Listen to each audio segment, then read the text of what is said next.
In digital Marathi, जनतेच्या हक्काचं व्यासपीठ। अंबरनाथ शहरात सुरू असलेल्या कोट्यावधी रुपयांच्या महत्त्वाकांक्षी प्रकल्पाचा शनिवारी कल्याण लोकसभा मतदारसंघाचे खासदार डॉक्टर श्रीकांत शिंदे यांनी आढावा घेतला। अंबरनाथ पश्चिमेला सुरू असलेले क्रीडा संकुल, सर्कस मैदानातील नाट्यगृह आणि शिलाहारकालीन शिवमंदिराचा परिसर सुशोभीकरणाच्या कामांची पाहणी त्यांनी केली। यावेळी क्रीडा संकुलाच्या रखडलेल्या कामावरून संबंधित कंत्राटदारांची हकालपट्टी करण्याचे निर्देश खासदार शिंदे यांनी दिले, तर क्रीडा संकुल नव्या पद्धतीने बनवण्याचेही त्यांनी यावेळी सुचवले। अंबरनाथ शहरात विविध प्रकल्प एकाच वेळी सुरू आहेत। कोट्यावधी रुपयांच्या खर्चातून उभे राहिलेले हे प्रकल्प येत्या काळात अंबरनाथ शहराची शोभा वाढवणार आहेत। मात्र त्याच वेळी काही कंत्राटदारांच्या ढिसाळ कारभारामुळे काही प्रकल्प रखडले गेले आहेत। अशा प्रकल्पाची पाहणी शनिवारी कल्याण लोकसभा मतदारसंघाचे खासदार डॉक्टर श्रीकांत शिंदे यांनी केली। यात प्रामुख्याने पश्चिमेतील नेताजी मैदान येथे उभ्या राहत असलेल्या क्रीडा संकुलाच्या कामावरून खासदार डॉक्टर शिंदे यांनी नाराजी व्यक्त केली।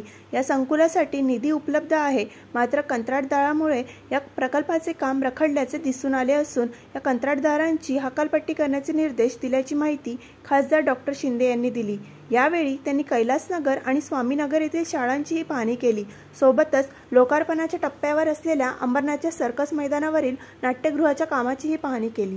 आज अंबरनाथ महानगरपालिका क्षेत्रामधील अनेक इमारतींचे आणि त्याचबरोबर चालू असणाऱ्या कामांची पाहणी केली। आपण तिथे उभा आहात, हा असा भव्य दिव्य घाट आपण पाहतो अंबरनाथच्या शिवमंदिराच्या बाजूला लगत।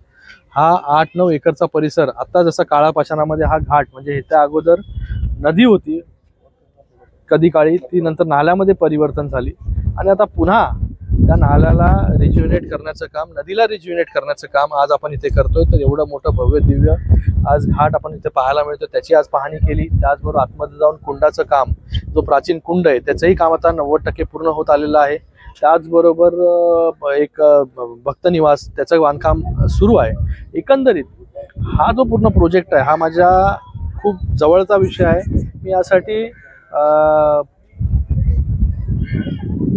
एकनाथजी शिंदे साहेबांना खूप खूप धन्यवाद व्यक्त करतो की जेव्हा यूडी मिनिस्टर होते, नगरविकास मंत्री होते आणि नंतर मुख्यमंत्री, त्या काळामध्ये मोठा निधी आणि त्यांचं बारीक लक्ष या प्रोजेक्टवरती होतं। मोठा निधी त्यांनी दिला, त्याच्यामुळे आज हा पूर्ण परिसर बदलतोय। अंबरनाथचा चेहरा मोहरा बदलण्याचं काम त्यांच्या नेतृत्वाखाली आम्ही केलं आणि आता हळूहळू हा घाट जो आहे तो नावारूपाला येतो। अगोदर लोकांना कळत नव्हतं की कसं इकडचा परिसर होणार आहे, पण आता इथे आल्यानंतर ह्या पूर्ण परिसराचाच एक कायापालट झालेला आहे। जसं काशी आहे, काशी कॉरिडॉर, त्या काशीच्या कॉरिडॉरवरती आपण हे अंबरनाथ शिवमंदिर कॉरिडॉर बनवतोय। त्याचबरोबर इथे लाईट अँड साऊंड शो असेल, भव्य एक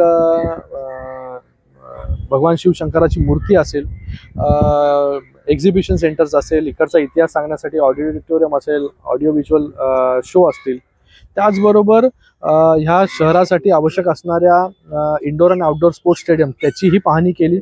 त्याच्यामध्ये काही बदल जे आहेत ते मी तिथे सांगितलेले आहेत की आपल्या या अंबरनाथमध्ये जागा तशा, म्हणजे या पूर्ण शहरांमध्ये जागा तशा कमी असतात खेळाच्या, तर त्याच्यासाठी व्हर्टिकल स्पोर्ट्स स्टेडियम हा नवीन कॉन्सेप्ट घेऊन आम्ही येतोय। तर त्याच्यासाठी बदल करायला सांगितलेला आहे मी की बाबा सगळे स्पोर्ट्स एकाच ठिकाणी आपण करू शकतो। त्याच्यासाठी इंडोर स्पोर्ट्स स्टेडियम हा व्हर्टिकल स्पोर्ट्स स्टेडियमच्या रूपाने डेव्हलप करणार आहोत। त्याचबरोबर एका शाळेचा आम्ही पाहणी केली। मोठी शाळा या अंबरनाथमध्ये तयार होते आणि त्याचबरोबर नाट्यगृह हे देखील 1 मेला, जे अंबरनाथचे रसिक प्रेक्षक आहेत, त्याचबरोबर कलाकार आहेत, ते खूप वर्षापासूनची वाट पाहत होते की नाट्यगृह अंबरनाथला मिळालं पाहिजे। ते नाट्यगृह देण्याचं कामही केलेलं आहे।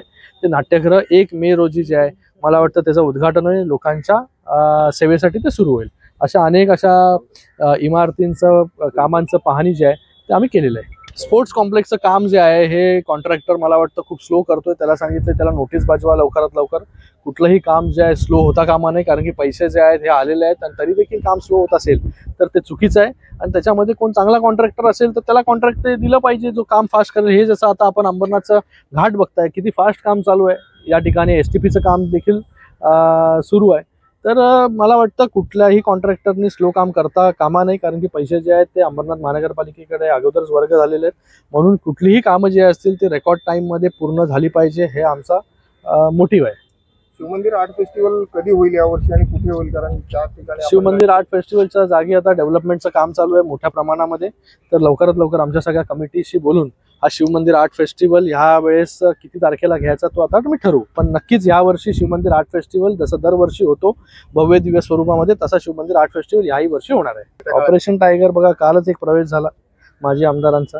येणाऱ्या काळामध्ये ऑपरेशन टायगर हे सुरूच राहणार आहे. कारण की लोक जी आहेत ही माननीय उपमुख्यमंत्री मुख्य नेते एकनाथजी शिंदे साहेबांच्या वरती विश्वास ठेवून पक्षामध्ये प्रवेश करतात. 2.5 वर्षांमध्ये ज्या प्रकारे कामं केली शिंदे साहेबांनी, ज्या प्रकारे तळागाळातील लोकांपर्यंत पोहोचले, ज्या प्रकारे वेगवेगळ्या योजना आणल्या, 2.5 वर्षांमध्ये इतकी कामं झाली की याच्या अगोदर इतकी कामं कधी झाली नव्हती. आज त्यांच्यावरती विश्वास ठेवून, त्यांच्या नेतृत्वावरती विश्वास ठेवून सगळे नेते असतील, कार्यकर्ते असतील, ते गेल्या 2.5 वर्षांपासून तर येतातच आहेत पक्षामध्ये, येणाऱ्या काळामध्ये अजून येतील. पण काही लोकांना जे आहे ते डिनर डिप्लोमॅसी काय त्याचा प्रॉब्लेम झालेला आहे.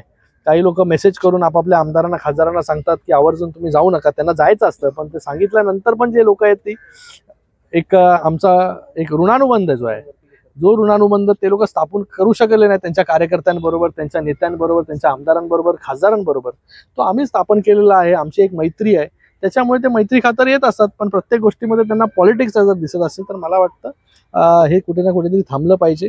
साहेबांना एवढा मोठा अवॉर्ड मिळाला, त्याच्यामध्ये पण त्यांना पॉलिटिक्सच दिसतंय. आज त्यांनी थोडंसं, मी नेहमी म्हणतो, आत्मपरीक्षण करा जरा, तुमच्यापासून लोक दूर का जात आहेत. आज महाविकास आघाडीची लोक पण जी आहेत ही तुमच्यापासून दूर जात आहेत. महाविकास आघाडीचे अलायन्स पार्टनर जे आहेत हे पण तुमच्यापासून दूर जात आहेत. का जात आहेत याचं जरा आत्मचिंतन जर केलं तर त्याचं उत्तर नक्की मिळेल.